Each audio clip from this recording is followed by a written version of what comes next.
दोस्तों, एक मार्केट में परचून की दुकान से कुछ पुलिस वाले गलत तरीके से पैसा वसूल कर रहे थे। यह सब कुछ उस दुकान के सामने बैठा हुआ एक भिखारी देख रहा था। फिर वह वहां आकर पुलिस वालों को रोकने लगता है। पुलिस वाले जब देखते हैं कि एक भिखारी हमें रोकने की कोशिश कर रहा है, तो वह उसे कानून का पाठ सिखाने लगते हैं। कहते हैं कि तुझे पता है कि हम कौन हैं? हम तुझे 1 मिनट में हवालात में बंद कर देंगे। इसके बाद वह भिखारी कहता है कि आप लोग तो रक्षा के लिए हो, आप ऐसा नहीं कर सकते। इसके बाद पुलिस उस भिखारी को पकड़कर जीप में बैठाने लगते हैं, लेकिन तभी वह भिखारी अपना आई कार्ड निकालकर उनको दिखा देता है। उस आई कार्ड को देखने के बाद वह सभी पुलिस वाले हैरान हो जाते हैं और सोच विचार में पड़ जाते हैं कि यह यहां पर क्या कर रहे हैं। दोस्तों, कौन था वह भिखारी और वहां पर क्या कर रहा था? आइए जानते हैं इस पूरी कहानी की सच्चाई इस वीडियो के माध्यम से। लेकिन वीडियो में आगे बढ़ने से पहले आप सभी से गुजारिश है कि अगर आप लोग हमारे चैनल पर पहली बार आए हैं तो चैनल को सब्सक्राइब कर लीजिए और वीडियो को भी एक लाइक कर दीजिए ताकि मेरा भी हौसला बढ़ता रहे। दोस्तों, राजस्थान के एक छोटे से गांव में एक लड़का स्कूल में पढ़ा करता है जिसका नाम विक्रम होता है। विक्रम के पिता, जो कि जमींदार हैं, उनके पास पुश्तैनी जमीन है और उस पर खेती बाड़ी करके अपनी जीवनचर्या को चलाया करते हैं। विक्रम अभी स्कूल में पढ़ रहा है। वह पढ़ लिख कर एक बड़ा अफसर बनना चाहता है। उसके पिता उसे अच्छे संस्कार दे रहे थे और साथ में उसकी पढ़ाई लिखाई को भी अच्छी तरह से करवा रहे थे। उसे ईमानदारी के साथ रहना सिखाते हैं, क्योंकि उसके पिता खेती किया करते हैं, तो उनको पता है कि जिंदगी को ईमानदारी के साथ ही अच्छा तरह से जिया जा सकता है। धीरे धीरे समय बीतता है और विक्रम अपनी स्कूली एजुकेशन को कंप्लीट कर लेता है। उसके बाद ग्रेज में एडमिशन ले लेता है। अब ग्रेजुएशन में जब एडमिशन लेता है तो उसे आईपीएस के बारे में पता चलता है। वह सोचता है कि अगर मैं आईपीएस बन गया तो अपने देश की अच्छे से सेवा करूंगा और कहीं भी कोई गलत काम नहीं होने दूंगा। इसी बात को सोचकर विक्रम यूपीएससी की तैयारी करने लगता है और सोच रहा है कि वह आईपीएस बनेगा। यह बात वह अपने पिता को भी बताता है और कहता है कि पिताजी, आईपीएस एक ऐसी पोस्ट है जिस पर रहकर मैं दूसरों को भी गलत काम करने से रोक सकता हूं। खुद तो ईमानदारी से रहूंगा, लेकिन समाज की सेवा भी बहुत ज्यादा करूंगा। इस बात को सुनकर उसके पिता भी उससे कहते हैं कि बेटा, चाहे जो कुछ भी हो जाए, तुझे यही पोस्ट हासिल करनी है। अब विक्रम दिन रात एक करके मेहनत करने लगता है और वह ग्रेजुएशन के साथ साथ अपनी आईपीएस की तैयारी भी करने लगता है। धीरे धीरे उसकी ग्रेजुएशन कंप्लीट होती है और उसके बाद वह यूपीएससी के लिए कोचिंग करने के लिए दिल्ली चला जाता है। दिल्ली में रहकर विक्रम कोचिंग किया करता है और उसके पिता उसके लिए यहाँ पैसे भेजा करते हैं और उसे कहते हैं कि बेटा, मन लगाकर मेहनत कर और अपने हास और अपने लक्ष्य को हासिल कर ले। धीरे धीरे समय बीतता है और विक्रम का यूपीएससी का टेस्ट क्लियर हो जाता है। यूपीएससी का टेस्ट उसने अच्छे नंबरों से क्लियर कर दिया था और उसको एक आईपीएस का क्रेडिट भी मिल गया था। अब यह बात वह अपने पिता को बताता है, तो पिता इस बात को सुनकर बड़ा ही खुश होता है और मन ही मन अपने बेटे पर गर्व महसूस करता है कि उसका बेटा अब एक ऐसा अधिकारी बन गया है जो अपने साथ साथ दूसरों को भी ईमानदारी से रहने की सीख दे सकता है।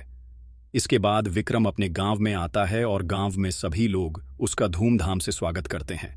कुछ दिन वह गांव में बिताता है और फिर अपनी ट्रेनिंग पर चला जाता है और ट्रेनिंग को करने लगता है। अब जैसे ही उसके ट्रेनिंग कंप्लीट होती है तो उसकी पोस्टिंग एक जिले में करवा दी जाती है और वहां पर वह ईमानदारी और मेहनत से काम करने लगता है। विक्रम की पोस्टिंग जहां पर भी रहा करती, वहां पर वह घूसखोरी और बेईमानी को बिल्कुल भी बर्दाश्त नहीं किया करता और ऐसा करने वालों के खिलाफ भी उचित से उचित कार्रवाई किया करता है। अभी जहां पर वह ड्यूटी कर रहा था, वहां पर एक नेता के घोटाले को उजागर कर देता है और जैसे ही उस नेता का घोटाला उजागर होता है तो उसके बाद उस नेता को यह बात बहुत बुरी लगती है और वह विक्रम को एक बार समझाने के लिए जाता है। लेकिन विक्रम ने अपने पिता से ईमानदारी का पाठ अच्छी तरह से पढ़ा रखा था, तो वह उल्टा उस नेता को समझा देता है और कहता है कि अगर तुम्हें यहां रहना है तो ईमानदारी से रहना होगा, वरना जहां पर मैं काम किया करता हूं वहां पर बेईमान लोगों के लिए कोई भी जगह नहीं है। अगर तुम अपनी भलाई चाहते हो तो बुरे काम छोड़ दो या फिर इस जिले को छोड़ दो। यह बात नेता को चुभ जाती है, तो उसके बाद वह अपनी पोजीशन का फायदा उठाता है और उसका ट्रांसफर करा देता है। विक्रम सर का ट्रांसफर हो गया था, लेकिन इस बात का उसे जरा भी दुख नहीं होता है, क्योंकि जहां पर भी वह ड्यूटी किया करता, अक्सर ऐसे लोगों से उसका पाला पड़ता रहा करता था। वह बहुत ही जांबाज और बहादुर ईमानदार आईपीएस ऑफिसर था और इसी दौरान उसकी पोस्टिंग एक और जिले में हो जाती है। अब वहां पर जाकर जैसे वह चार्ज संभालता है, तो वहां पर उलझे केसों को ढूंढने लगता है और ढूंढ ढूंढ कर उन पर काम करने लगता है। अब ये बात उस डिस्ट्रिक्ट में चारों तरफ फैल गई थी कि यहाँ के जो आईपीएस ऑफिसर हैं वह बड़े ही न्यायप्रिय हैं और वह सभी के साथ न्याय किया करते हैं। इस बात को सुनकर जो वहाँ के लोकल दुकानदार थे वह बड़ा ही खुश होते हैं, क्योंकि उनको भी बड़ी परेशानी का सामना करना पड़ रहा था। तो इसी वजह से वह अपनी एक शिकायत पत्रिका बनाते हैं और आईपीएस साहब को दे देते हैं। अब आईपीएस साहब जैसे उनका शिकायत पत्र पढ़ते हैं तो उन्हें बड़ा ही बुरा लगता है, क्योंकि उस शिकायत पत्रिका में लिखा हुआ था कि दुकानदारों से पुलिस वाले अवैध रूप से वसूली किया करते हैं। अब इस बात को देखकर आईपीएस साहब बड़े ही गुस्सा होते हैं और फिर एक बार सोचते हैं कि कहीं ऐसा तो नहीं पुलिस डिपार्टमेंट को बदनाम करने के लिए पब्लिक की यह कोई चाल हो। इसी वजह से आईपीएस साहब वहां के सभी थानों की एक मीटिंग अरेंज कर देते हैं। दूसरे दिन मीटिंग बुलाई जाती है और मीटिंग में आईपीएस साहब भी पहुंचते हैं। जैसे ही वह वहां पर पहुंचते हैं तो सभी पुलिस अधिकारी एकदम से खड़े हो जाते हैं और उनका आदर सम्मान करते हैं। इसके बाद आईपीएस साहब उन सभी से इस बारे में विचार विमर्श करते हैं और कहते हैं कि क्या तुम लोगों में से कोई भी किसी दुकान से अवैध रूप से वसूली किया करता है? तो वह वहां जितने भी पुलिस वाले थे वह साफ साफ उससे मना कर देते हैं और कहते हैं कि साहब, हम लोग ऐसा काम नहीं करते। हम आपकी तरह ही ईमानदार हैं और ईमानदारी से अपना समय व्यतीत करते हैं। भले ही आप चाहो तो मार्केट में जाकर किसी से भी पूछ सकते हो। अब इस बात का आईपीएस साहब को विश्वास हो जाता है और वह सोचने लगते हैं कि हो सकता है जनता ने ऐसे ही इनकी शिकायत कर दी हो ताकि पुलिस डिपार्टमेंट को बदनाम कर सके। इसके बाद आईपीएस साहब दोबारा से अपने काम धंधे में लग जाते हैं, लेकिन तभी अचानक से एक और शिकायत पुलिस वालों के खिलाफ उनको मिलती है और इस बार इस शिकायत को देखने के बाद आईपीएस साहब खुद से इस बात का निरीक्षण करने की जाऊंगा। ऐसा सोचकर उन्होंने अपनी टीम को बुलाया और फिर थानों का निरीक्षण करने के लिए वहां से चले जाते हैं। लेकिन जैसे ही रास्ते में जा रहे थे तो एकदम से उनको ख्याल आता है कि अगर ऐसा वह लोग कर रहे होंगे तो हो ना हो उनके साथ ही यहां पर भी हमारी टीम के अंदर जरूर होंगे, और वह लोग उनको इन्फॉर्मेशन गाड़ी ऑफिस में ले जाने के लिए कहते हैं और कहते हैं कि गाड़ी को वहीं पर वापस लगा दो, हम लोग कहीं पर भी नहीं जा रहे हैं। अब ड्राइवर आईपीएस साहब की गाड़ी को लेकर वापस से उनके ऑफिस में पहुंच जाता है और आईपीएस साहब अपने ऑफिस के अंदर चले जाते हैं।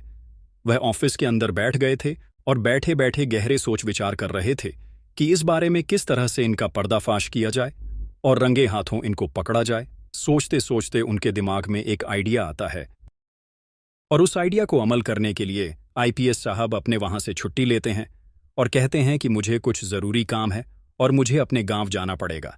इसके बाद उन्हें छुट्टी मिल जाती है। इसके बाद वह वहां से अपने गांव चले जाते हैं। गांव में 1-2 दिन रहते हैं और यह पूरी समस्या अपने पिता को बताते हैं और कहते हैं कि पिताजी, मैं एक सीक्रेट मिशन करना चाहता हूं जिसके जरिए मैं उन घुसकर पुलिस वालों को पकड़ सकता हूं जिनकी वजह से हमारा डिपार्टमेंट बदनाम हो रहा है। इसके बाद उसके पिता कहते हैं कि बेटा, अगर ऐसी बात है तो तू जरूर ऐसा कर और मेरा आशीर्वाद तेरे हमेशा साथ है। ऐसा कहकर उसके पिता ने उसको आशीर्वाद दे दिया था।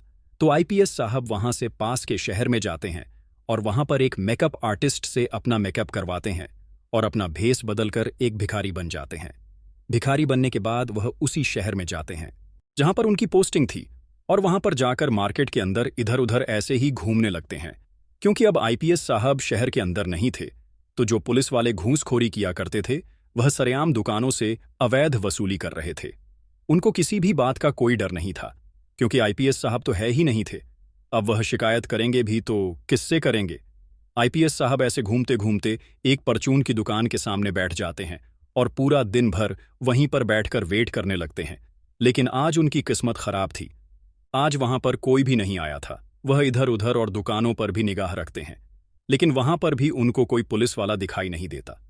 तो इस बात को देखकर उन्हें लगता है कि शायद हो सकता है यह सब कुछ बेकार की शिकायतें हों जो कि पुलिस डिपार्टमेंट को बदनाम करने के लिए कर दी गई हो।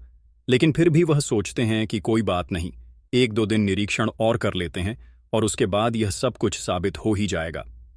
आईपीएस साहब उसी शहर के अंदर एक किराए का कमरा लेते हैं और छोटे से कमरे में अपनी रात बिताते हैं। रात के समय में बहुत कुछ सोच रहे थे शहर के बारे में और सोचते सोचते उनकी आंख लग जाती है। अब जैसे ही दूसरे दिन की सुबह होती है तो सुबह सुबह आईपीएस ऑफिसर फिर से अपने मेकअप को उसी तरह से तैयार करके और दोबारा से मार्केट के अंदर घूमने लगते हैं। घूमते हुए ऐसे एक दुकान के सामने बैठ गए जो दुकान परचून की ही थी, और तभी उन्हें दूर से एक पुलिस की गाड़ी आती हुई दिखाई देती है। अब जैसे ही गाड़ी आती हुई दिखाई देती है तो उन्हें लगता है कि हो ना हो, आज मेरा काम बन जाएगा और मैं रंगों हाथों पुलिस वालों को पकड़ लूंगा। उसके बाद पुलिस की गाड़ी उस दुकान के सामने आकर रुकती है और उस गाड़ी से 2-3 पुलिस वाले उतरकर उस दुकान पर पहुंच जाते हैं। आईपीएस साहब उस दुकान के सामने जो रोड था, रोड के दूसरी तरफ फुटपाथ पर बैठे हुए थे और देखने में एकदम भिखारी लग रहे थे। अब पुलिस वाले उस दुकान पर जाकर वसूली करने लगते हैं और जो दुकानदार होता है वह उनको कुछ कम पैसे दे रहा था। तो इस बात को लेकर पुलिस वाले दुकानदार को धमकाने लगते हैं और कहते हैं कि तुम्हें पूरे पैसे देने होंगे, ऐसे तुम्हारा काम नहीं चलेगा, तुम लोगों ने बहुत ही गलत काम करके रखा है, अगर हमसे पंगा लिया तो देख लेना, फिर तुम्हारा क्या होगा। अब इन सभी चीजों को देखकर आईपीएस साहब भिखारी के भेस में वहां पर बैठे हुए थे, वह वहां पर आ जाते हैं और वहां आकर पुलिस वालों से कहने लगते हैं कि सर, आप यह क्या कर रहे हो, ऐसा करना ठीक नहीं है। अब जब पुलिस वाले देखते हैं कि एक भिखारी हमें समझाने की कोशिश कर रहा है तो वह उसे उल्टा धमकाने लगते हैं और कहते हैं कि तुम्हें पता है कि तुम किससे बात कर रहे हो, हम लोग पुलिस वाले हैं और हम चाहे तो तुम्हें अभी अभी हवालात में बंद कर सकते हैं।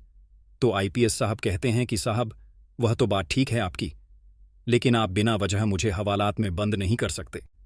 मैंने आपसे कहा ही क्या है, मैंने तो आपसे केवल यह कहा है कि आप इस तरह से किसी को परेशान नहीं कर सकते। आप जनता के रक्षक हैं तो भक्षक बनने का काम मत कीजिए। अब इस बात को सुनने के बाद पुलिस वालों को गुस्सा आ जाता है, तो तभी उनमें से एक पुलिस वाला आईपीएस साहब की बाजू को पकड़ता है और उन्हें गाड़ी की तरफ घसीट नहीं लगता है।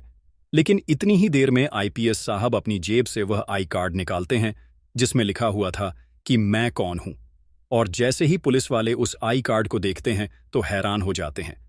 अब आईपीएस साहब अपना मुखौटा हटाते हैं और मुखौटा हटाते ही पुलिस वाले अपने हाथ जोड़ लेते हैं और उनके पैरों को पकड़कर माफी मांगने लगते हैं। कहते हैं कि साहब, हमसे गलती हो गई, हमें माफ कर दो, आगे से ऐसा कभी नहीं होगा।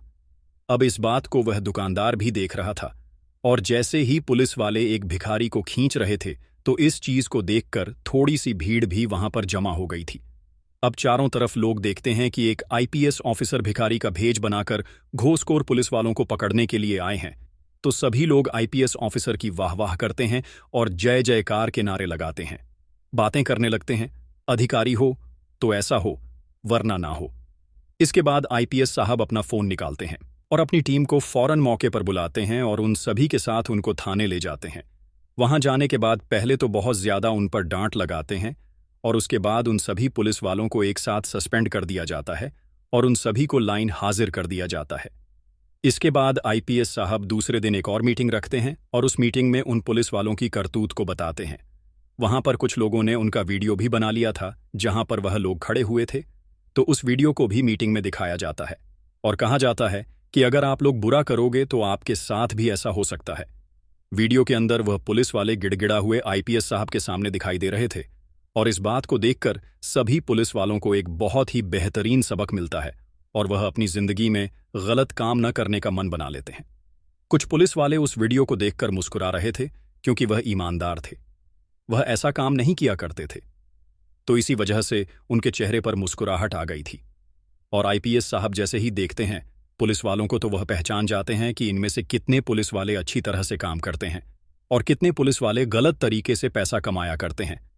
अब यह खबर अखबारों में भी छप गई थी और चारों तरफ इस खबर के चर्चे हो जाते हैं। तभी आईपीएस साहब के गांव से एक व्यक्ति यह खबर लेकर उनके पिता के पास जाता है और उनको उनके बेटे के बारे में पूरी बात बताता है। आईपीएस साहब के पिता जैसे इस बात को सुनते हैं कि उनके बेटे ने घुस को और पुलिस वालों को बेनकाब कर दिया है, तो इस बात को सुनकर उनका सीना और भी ज्यादा चौड़ा हो जाता है और वह गांव के अंदर एक अलग ही दौरे में घूमने लगते हैं। गांव के अंदर चारों तरफ इस बात की चर्चा हो गई थी और कई लोग उसके पिता को बधाई देने के लिए उसके घर पर आ जाते हैं। इसके बाद आईपीएस साहब के पिता अपने बेटे के पास फोन करते हैं और कहते हैं कि बेटा शाबाश, आज तूने मेरा सीना फक्र से और भी ज्यादा चौड़ा कर दिया। पूरे गांव में तुम्हारे इस काम की चर्चा है और सभी लोग मुझे बधाई देने के लिए आ रहे हैं। बेटा हो तो ऐसा हो वरना बेशक से ना हो। इस बात को सुनकर आईपीएस साहब भी अपने ऊपर प्राउड फील करते हैं और वहीं पर इसी तरह से काम करते रहते हैं। तो दोस्तों, यह थी कहानी एक आईपीएस साहब की जिन्होंने भिखारी बनकर डिपार्टमेंट के कुछ घूसखोर पुलिस वालों को पकड़ा। आप क्या कहना चाहते हो आईपीएस के बारे में? आप क्या कहना चाहते हो उनके पिता के बारे में? आपकी जो भी राय है कमेंट सेक्शन में अवश्य लिखिए। अगर कहानी आपको ज़रा भी पसंद आई है तो वीडियो को लाइक और चैनल को सब्सक्राइब करें। जय भारत।